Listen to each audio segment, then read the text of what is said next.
नमस्कार, मी अण्णासाहेब दराडे. हागलूर येथे शेतामध्ये कड्यावरती एक 7 ते 8 महिन्यापूर्वी शासनाकडून डीपी मंजूर झाला आणि तो शासनाच्याकडून बसवला गेला.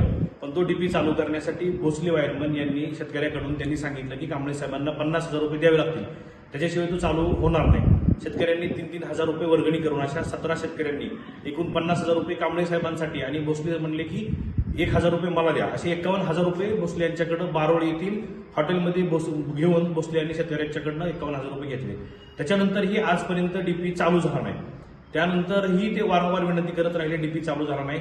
भोसले बदली होऊन गेले, त्यांच्या ठिकाणी पटेल हे वायरमॅन नवीन आले. त्यांच्याकडेही शेतकरी वारंवार विनंती करत होते, पण ते म्हणले की जोपर्यंत कांबळे सर आम्हाला सांगणार नाहीत तोपर्यंत आम्ही डीपी चालू करू शकत नाही. त्यानंतर पुन्हा शेतकऱ्यांनी भोसले यांना विनंती करायला सुरुवात केली. त्यावर भोसले म्हणाले की कांबळे सरांना आपल्याला अजून 20,000 रुपये द्यावे लागतील, त्याच्याशिवाय डीपी चालू होणार नाही. अजूनही डीपी तो तसाच बंद आहे. 8 महिन्यापासून आता ऊन पडत आहे, शेतकऱ्यांना शेतीला पाणी द्यायचंय, अजून डीपी बंद आहे.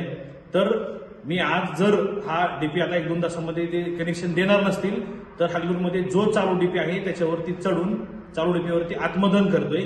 या सर्व प्रकाराला, माझ्या आत्मदहनाला पटेल वायरमन, भोसले वायरमन आणि कांबळे सर हे 3 जण जबाबदार असतील, हे सांगतोय. धन्यवाद.